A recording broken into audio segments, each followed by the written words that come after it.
قندیل بلوچ کے بعد ایک اور غیرت کے نام پر قتل۔ قندیل بلوچ کی طرح اکاڑا کی رہائشی سدرا کو بھی قتل کر دیا گیا، وہ بھی اس کے اپنے سگے بھائی کی جانب سے۔ اس کے اپنے سگے بھائی جنہوں نے سدرا کو قتل کیا، اس کا یہ کہنا تھا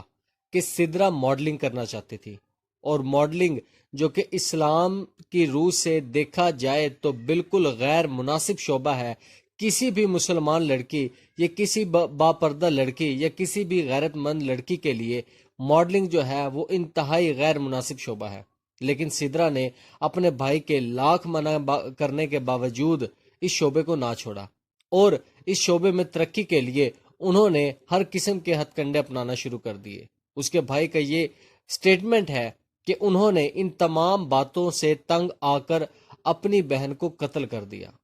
اب یہاں پر سوچنے والی بات یہ ہے کہ اگر اسی طرح سے لڑکیوں کو قتل کیا جانے لگا تو پھر زیادہ تر لوگ سڑکوں پر لڑکیوں کی، بہنوں کی، بیٹیوں کی لاشیں اٹھاتے نظر آئیں گے، اور اگر اسی طرح سے لڑکیوں کو آزادی دی گئی تو جس طرح آپ روزانہ نئے نئے سکینڈل دیکھتے ہیں، اسی طرح سے سڑکوں پر فحاشی عام ہو جائے گی۔ اگر ہم اسلام کی روح سے دیکھیں تو یہ بالکل ٹھیک بات ہے کہ لڑکیوں کو اس قسم کی ماڈلنگ یا شوبز کے اداروں میں کام نہیں کرنا چاہیے۔ عورت کا مطلب ہی ڈھکی چھپی چیز ہے، عورت کو پردے میں رہنا چاہیے۔ لیکن اگر ہم دنیاوی روح سے دیکھیں تو عورت کو کام کرنے کا حق ہے۔ عورت اپنے روزگار کے لیے جائز قسم کے کام کر سکتی ہے، جس میں اس کی عزت نفس بھی مجروح نہ ہو اور وہ اپنا پیٹ بھی پال سکے، اپنے بچوں کا پیٹ پال سکے۔ اب یہاں پر ایک پیمانہ ایسا رکھنا چاہیے جہاں پر کسی بھائی کو یہ اعتراض نہ ہو کہ اس کی بہن ماڈلنگ کر رہی ہے، اور دوسری طرف کسی بہن کو ایسا کوئی کام نہیں کرنا چاہیے، ایسا کوئی شعبہ نہیں اپنانا چاہیے جس سے اس کے گھر والوں کو، اس کے پیرنٹس کو، اس کے بہن کو، اس کے بھائی کو یا کسی بھی فیملی ممبر، دوست احباب کو اعتراض ہو کہ وہ اس شعبے سے تعلق رکھتی ہے۔ اگر غیرت کے نام پر قتل کرتے رہے تو یقین کریں کہ بہن بھائی کا رشتہ جو ہے جتنا مقدس ہے اتنا ہی بدنام ہو جائے گا۔ اور اگر اسی طرح سے لڑکیاں یا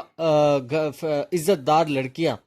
اپنے آپ کو دوسروں کے سامنے رونما کرتی گئی، ماڈلنگ کے نام پر، ٹک ٹاک کے نام پر، یوٹیوب کے نام پر، یا مختلف سوشل ایونٹس جو ہوتے ہیں سوشل میڈیا پلیٹ فارم پر، لوگوں کے سامنے اپنے کپڑے اسی طرح سے اتارتی رہی تو یقین کرے کہ مسلمانوں کا نام ختم ہو جائے گا، کیونکہ ایک عورت ہی ایک نسل کی پرورش کا سبب بنتی ہے۔ اگر عورتیں اپنے آپ کی اس بات کو سمجھیں کہ وہ آنے والی نسل کی مستقبل کی ذمہ دار ہیں تو وہ اس قسم کی فیلڈ کو اپنانے سے گریز کریں گی۔